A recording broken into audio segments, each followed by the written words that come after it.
My name's Cody Hitchings. I'm the chief of the Creekside Fire Company here in Indiana County, Pennsylvania. We have been here since 1962.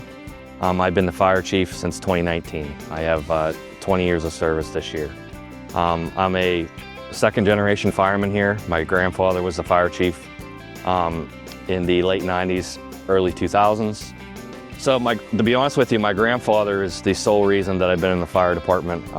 Growing up, I was in the trucks here when I was in diapers. It's kind of come full circle. Never really got away from it. One thing I'll say is we're obviously pretty rural here. We're about 6 miles north of Indiana, Pennsylvania, the home of IUP. So we kind of get a mix of your rural fire department setting and also urban. Our call volume has steadily increased. We're going further and further away. We'll run 10, 15 miles south of where we're at here, and we'll go as far as 20 to 25 miles north. Our service area here is 52 square miles. Our first due that we are due on residential house fires is a little over 100 square miles. So we cut across country quite a bit here. Our leadership here is fairly young, which is appealing to younger folks. We don't forget where we came from though. We have a lot of the folks that were chiefs here still here. You know, we definitely listen to what they had to say. But at the same time, we're changing our ways. Just like a lot of things in the world, things are evolving and so are we. Fires burn differently than what they used to. Trucks look obviously a lot different than what they used to, work differently, so we're evolving with the times as much as we can. Most fire engines now are becoming Swiss Army knives. They have more than one purpose. That's what this truck is essentially for. The truck that it replaced was a 1,000-gallon engine. It was an engine. This truck has the ability to function as a tanker. It has a dump on the back, and it also has vehicle rescue capabilities. So it serves 3 functions. The truck itself has 1,500 gallons of water on it with a 1,500 gallon per minute pump. So anything we need to do with it, it's got the power, it's got the water to do it. We don't have hydrants here. In a lot of our areas, we're about 25% hydrated. This fire station has three tankers in it.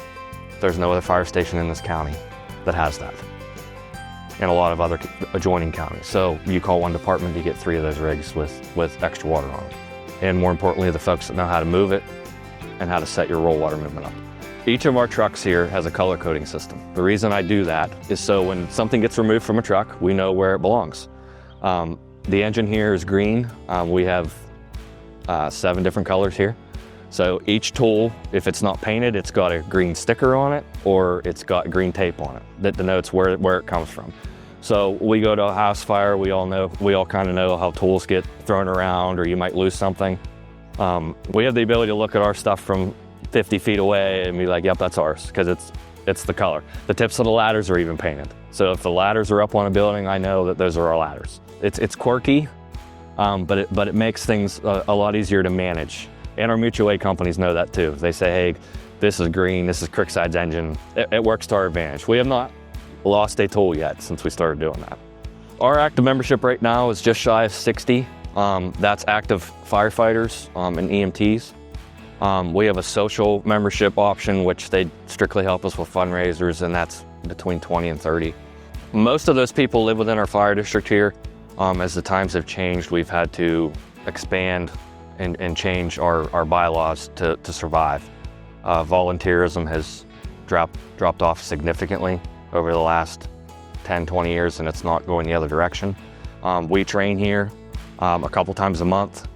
And when I say train, that's we're pumping water, we're stretching lines, we're doing searches, throwing ladders, the whole 9 yards. We are a 100% volunteer fire department. We get very little tax money from our municipalities. We serve 5 here. Our tax base is fairly small, so we fundraise for pretty much everything we have here. If we aren't fundraising for it, we're getting grants. We have bingo here 5 times a month. That's how we're able to fund our operations here. We do extremely well, and again, we're in this fire station a couple times a week, and that's not just running calls, that's drill, fundraising, and if guys have some time after work, they come down and hang out. So that's what we do here. Our scope of work, as far as work we do outside of the fire station, we have gas well tenders, we have contractors, heavy equipment operators, Nurses. That's what makes the fire service great. If someone calls into the 911 center and says, hey, I have no idea who to send, who do they send? They send the fire department because we're the fixers, right? And if we can't help them, we'll figure it out. We'll find a way. Everybody knows everybody. Makes the responses difficult sometimes, because most of the time, if we're going for someone especially that's in our primary service area, we know them. It makes it very difficult. It takes a special person to be able to handle that. For me, that's what it's all about. It's about helping your neighbors. It's the greatest job in the world. Greatest job in the world that I never had, being a volunteer.